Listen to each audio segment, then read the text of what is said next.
Izinkan saya memperkenalkan anggota kelompok 7, dimulai dari saya selaku moderator, Belti Oktaviani, dan rekan-rekan saya, Helmalia Putri Arabani, Amalia Dwi Rahmawati Putri.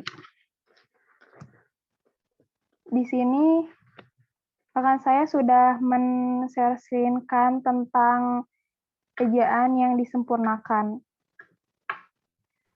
Untuk pembahasan pertama akan dibacakan oleh Helmalia Putri Arabani. Kepada Saudari Helmalia dipersilahkan. Terima kasih kepada moderator. Di sini saya akan menjelaskan pengertian ejaan yang disempurnakan. Ejaan yang disempurnakan atau EYD merupakan tata bahasa pada bahasa Indonesia yang mengatur pemakaian bahasa Indonesia dalam penulisan, mulai dari penggunaan dan juga penulisan huruf kapital, huruf miring, dan juga penulisan unsur serapan. Penggunaan EYD yang benar pada penulisan huruf dan kata. 1. Penggunaan huruf kapital. A. Jabatan tidak diikuti nama orang. Dalam butir 5 pedoman EYD dinyatakan huruf kapital dipakai sebagai huruf pertama unsur nama jabatan dan pangkat yang diikuti nama orang tertentu. Nama instansi atau nama tempat, contoh Presiden Susilo Bambang Yudhoyono, Gubernur Jawa Barat Profesor Jalaluddin Rahmat, Sekretaris Jenderal Departemen Pendidikan Nasional, jabatan tidak diikuti nama orang, tidak memakai huruf kapital. Contoh, menurut Bupati, anggaran untuk pendidikan naik 25% dari tahun sebelumnya. B. Huruf pertama nama bangsa. Dalam butir 7 dinyatakan huruf kapital digunakan sebagai huruf pertama nama bangsa, suku bangsa, dan bahasa. Contoh, bahasa Indonesia, suku Sunda, bahasa Inggris. Ditegaskan huruf kapital tidak dipakai sebagai huruf pertama nama bangsa, suku bangsa, dan bahasa yang dipakai bentuk dasar kata turun. Contoh, ke Sunda-Sundaan, ke Inggris-Inggrisan, ke Batak-Batakan, mengindonesiakan seharusnya ke Sunda-Sundaan, ke Inggris-Inggrisan, ke Batak-Batakan, mengindonesiakan. Yang selanjutnya, C. Nama geografi sebagai nama jenis. Dalam butir 9 ditegaskan huruf kapital tidak dipakai sebagai huruf pertama istilah geografi yang tidak menjadi unsur nama diri. Contoh, berlayar ke Teluk, mandi di kali, menyeberangi selat, pergi ke arah Tenggara, kacang Bogor, salak Bali, pisang Ambon, pepaya Bangkok, nanas Subang, tahu Sumedang, peyem Bandung, dan telur Brebes. D. Setiap unsur bentuk ulang sempurna. Dalam butir 11 dinyatakan huruf kapital dipakai sebagai huruf pertama setiap unsur bentuk ulang sempurna yang terdapat pada nama badan lembaga pemerintah dan ketatanegaraan, serta dokumen resmi, contoh Perserikatan Bangsa-Bangsa, Yayasan Ilmu-Ilmu Sosial, Yayasan Ahli-Ahli Bedah Plastik Jawa Barat, Undang-Undang Dasar Republik Indonesia, garis-garis besar haluan negara. Penulisan kata depan dan kata sambung dalam butir 12 dinyatakan huruf kapital dipakai sebagai huruf pertama semua kata di dalam nama buku, majalah, surat kabar, dan judul karangan kecuali kata seperti di, ke, dari, dan yang, dan untuk yang tidak terletak pada posisi awal. Biasanya dipakai pada penulisan judul cerpen, novel, contoh, Harimau Tua dan Ayam Centil, Hari-hari Penantian dalam Gua Neraka, Kado untuk Setan, Taksi yang Menghilang. Yang selanjutnya, 2. Penulisan huruf miring. A. Penulisan nama buku. Pada butir 1 pedoman penulisan huruf miring ditegaskan huruf miring dan cetakan dipakai untuk menuliskan nama buku, majalah, dan surat kabar yang dikutip dalam tulisan. Contoh buku jurnalistik Indonesia, majalah Sunda Mangle, surat kabar Bandung Pos. Yang selanjutnya B. Penulisan penegasan kata dan penulisan bahasa asing. Butir 2 pedoman penulisan huruf miring dinyatakan huruf miring dalam cetakan dipakai untuk menegaskan atau mengkhususkan huruf. Bagian kata, kata atau kelompok kata. Contoh boat modeling, aeromodeling, motor sport. C. Penulisan kata ilmiah. Butir 3 pedoman penulisan huruf miring menegaskan huruf miring dan cetakan dipakai untuk menuliskan kata nama, istilah, dan ungkapan asing kecuali yang telah disesuaikan ejaannya. Contoh Royal Purple Amethyst, Chrysocolla, Turquoisa, Rhizopoda, Lactobacillus, dan sebagainya. Yang selanjutnya akan dibacakan oleh Amalia. Baik, sebelumnya terima kasih kepada Teh Helma. Saya akan meneruskan pemaparan dari Teh Helma. 3. Penulisan kata turunan. A. Gabungan kata dapat awalan akhiran. 3. Butir 3 pedoman kata turunan menegaskan jika bentuk dasar yang berupa gabungan kata mendapat awalan dan akhiran sekaligus unsur gabungan. Kata itu ditulis serangkai. Contoh, bertepuk tangan, garis bawahi, dilipat gandakan, sebar luaskan. B. Gabungan kata dalam kombinasi. Butir 4 pedoman penulisan kata turunan menyatakan jika salah satu unsur gabungan kata hanya dipakai dalam kombinasi, gabungan kata itu ditulis serangkai. Contoh, antar kota, antar siswa, anti pornografi, anti kekerasan, anti Amerika, audiovisual, demoralisasi, dwiwama, dwibahasa, ekasila, ekstrakurikuler, interkoneksi, intrakampus, multifungsi, pramuwisma, tunakarya, tunarungu, prasejarah, paskapen, tridaya, rekondasi. 4. Penulisan gabungan kata. A. Penulisan gabungan kata istilah khusus. Butir 2 pedoman penulisan gabungan dapat mengingatkan gabungan kata termasuk istilah khusus yang mungkin menimbulkan kesalahan pengertian dapat dituliskan dengan tanda hubung untuk menegaskan pertalian di antara unsur yang bersangkutan. Contoh, alat pandang dengar, anak istri saya, buku sejarah baru, mesin hitung tangan, ibu bapak kami. B. Penulisan gabungan kata serangkai. Butir 3 pedoman penulisan gabungan kata menegaskan gabungan kata berikut harus ditulis serangkai. Contoh, ucap kali, ada kalanya, akhirul kalam, daripada, dharma wisata, bela sungkawa, duka cita, kacamata, kasat mata, manakala, mana suka, matahari, olahraga, padahal, paribahasa, radioaktif, Sabta Marga, Saripati, sedia kala, segitiga, sekalipun, sukacita, sukarela, sukaria, titi mangsa. Selanjutnya Teh Helma. Penggunaan tanda baca. 1. Tanda titik. A. Tanda titik dipakai pada akhir kalimat yang bukan pertanyaan atau seruan. Misalnya, ayahku tinggal di Solo. Berilah mereka duduk di sana. Dia menanyakan siapa yang akan datang. B. Tanda titik dipakai pada akhir singkatan nama orang. Misalnya, A. S. Kramawijaya. Yamin. C. Tanda titik dipakai pada akhir singkatan, gelar, jabatan, pangkat, dan sapaan. Misalnya, BC titik, HK titik. Terus DR titik.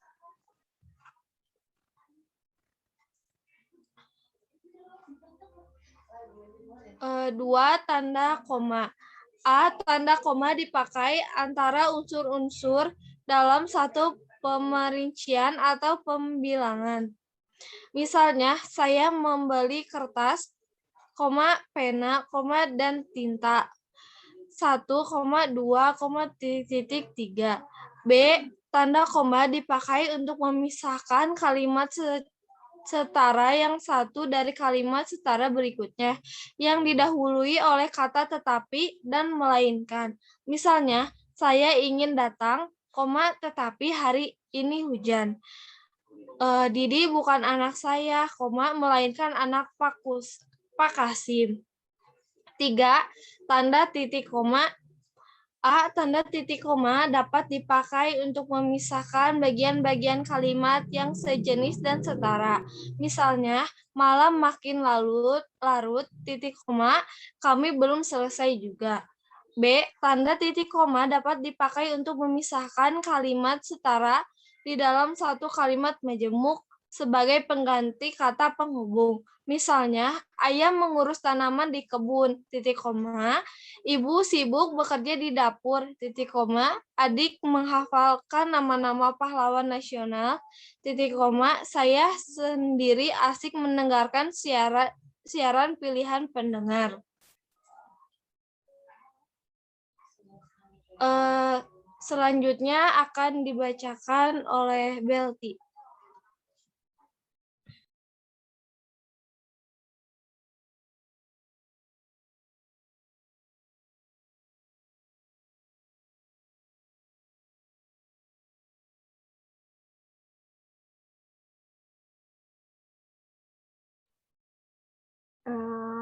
Mikrofonnya belum dinyalain, Teh Belti. Baik, terima kasih Teh Amal. Selanjutnya saya akan membacakan tanda titik 2. Tanda titik 2 dipakai pada akhir suatu pernyataan lengkap bila diikuti rangkaian atau pemberian. Misalnya, titik 2 yang kita perlukan sekarang ialah barang yang berikut, titik 2, kursi, meja, dan lemari. Fakultas itu mempunyai 2 jurusan, titik 2, ekonomi umum dan ekonomi perusahaan. B. Tanda titik 2 dipakai sesudah kata atau ungkapan yang memerlukan pemberian. Misalnya, A. Ketua, titik 2, Ahmad Wijaya, Sekretaris, titik 2, S. Handayani, Bendahara, titik 2, B. Hartawan, tempat sidang, titik 2, ruang 104, pengantar acara, titik 2, Bang S, hari, titik 2, Senin, jam, titik 2, 9.30 pagi. 5. Tanda hubung. A. Tanda hubung menyambung suku-suku kata dasar yang terpisah oleh pergantian baris.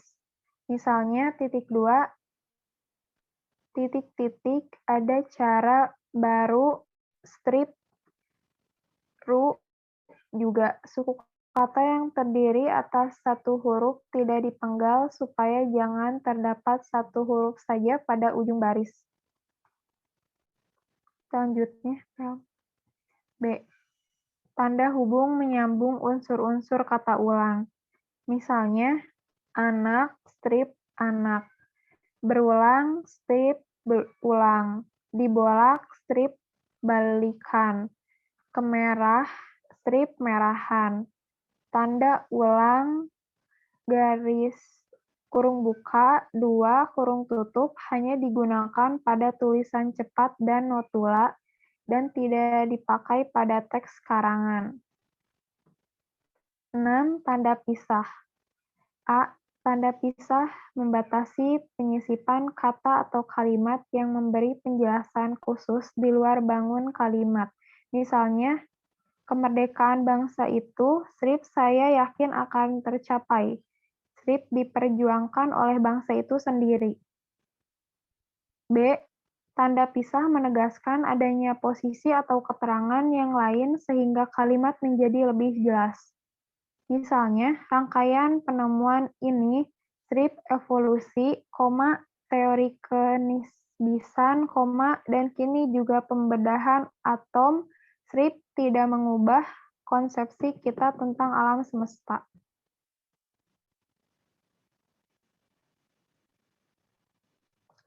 Tanda elipsis.